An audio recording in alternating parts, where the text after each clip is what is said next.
अरस्तु मानता था कि मादा 4 चीज़ों से मिलकर बना है: हवा, पानी, आग और ज़मीन।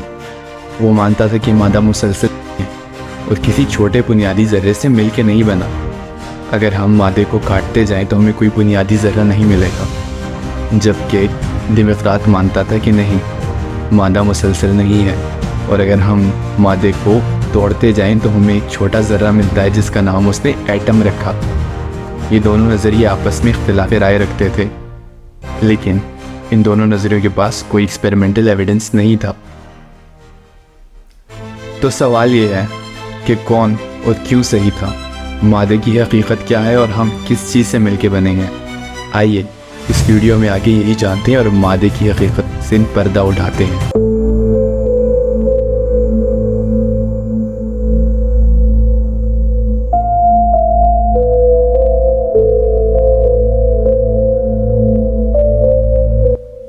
जॉन डाल्टन ने बताया कि मादा एटम से मिलकर बना है। इन दोनों नज़रियात का अंजाम आइंस्टाइन ने किया जब उसने 1905 में ब्राउनियन मोशन पे पेपर लिखा। उसने बताया कि लिक्विड में सस्पेंडेड डस्ट पार्टिकल्स की जो रैंडम मोशन है वो एटम्स के होने का सबूत देती है। यूं ही साइंसदान और आगे बढ़ते गए और एटम में तहकीक होने लगी। जे थॉम्सन ने इलेक्ट्रॉन की डिस्कवरी की तो सबको लगता था कि इलेक्ट्रॉन और प्रोटॉन ही मादे का बुनियादी ज़र्रा है। लेकिन 1932 में जेम्स चैडविक ने बताया कि मादा सिर्फ इलेक्ट्रॉन और प्रोटॉन से नहीं मिलकर बनता।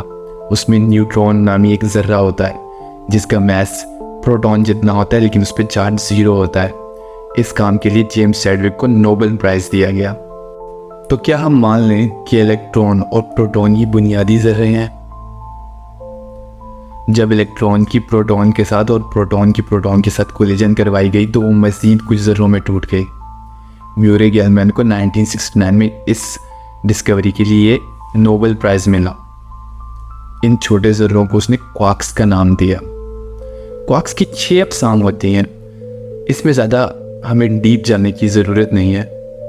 तो हमने अभी तक जितने भी पार्टिकल्स की बात की, क्या हम उन्हें देख सकते हैं? इलेक्ट्रॉन, प्रोटॉन, न्यूट्रॉन, क्वार्क्स, क्या ये आम आंख से देखे जा सकते हैं? नहीं, क्योंकि लाइट की वेवलेंथ इनके साइज से बहुत ज़्यादा होती है। ये बहुत छोटे होते हैं और इनको हम देख नहीं पाते। इसके लिए हम वेव पार्टिकल ड्यूअलिटी यूज़ करते हैं। जितने हाई एनर्जी के पार्टिकल्स होते हैं उतनी उनकी छोटी वेवलेंथ होती है, और उस छोटी वेवलेंथ की वजह से हम पार्टिकल्स को देखने की कोशिश करते हैं, पर हम उसको देख नहीं पाते ड्यू टू अनसर्टेनिटी प्रिंसिपल। अगर हम इलेक्ट्रॉन, प्रोटॉन, न्यूट्रॉन और क्वार्क्स से मिलकर बने हैं तो इन सब चीज़ों को जोड़ के किस चीज़ ने रखा है? क्या है वो चीज़? इस सवाल का जवाब देने के लिए मुझे थोड़ी तमहीद बांधनी पड़ेगी। बेसिकली मादे को जोड़ने के लिए फोर्सेस होती हैं। फोर्सेस में एक्सचेंज ऑफ पार्टिकल्स होता है। 2 टाइप ऑफ पार्टिकल्स होते हैं, बोसॉन्स एंड फर्मियंस। मादे में एक्सचेंज ऑफ बोसॉन्स होता है। मादे में जब किसी एक बॉडी से एक बोसॉन निकलता है तो उस बॉडी को रिकॉइल का एहसास होता है, जिसको हम सादा ज़बान में फोर्स कहते हैं।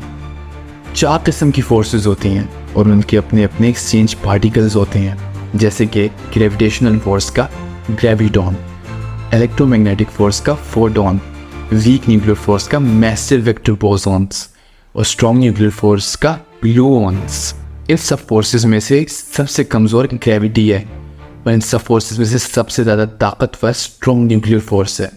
According to grand unification theory ये सारी फोर्सेस असल में एक ही हैं, और ये सब फोर्सेस एक फोर्स की शाखें हैं जो कि लो एनर्जीज पे डिस्ट्रीब्यूट हो जाती हैं। साइंसदान बहुत कोशिश कर रहे हैं कि इन सारी फोर्सेस को इकट्ठा करें, लेकिन उसके लिए उनको एक बहुत बड़ी मशीन चाहिए जो कि हमारे निज़ाम शमसी से भी बड़ी हो सकती है।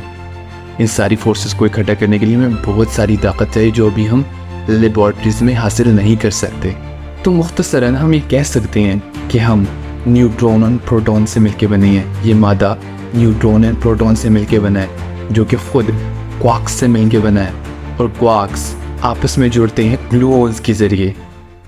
मैं उम्मीद करता हूँ कि मैंने आपके दिमाग में एक मुख्तसर सा खाका ज़रूर बना दिया होगा कि मादा किस तरह और किन चीज़ों से मिलके बनता है। हम उम्मीद करते हैं कि साइंस के मैदान में साइंसदान और भी इंकशाफात करें और हमें मादे की और हकीकतें पता चलें।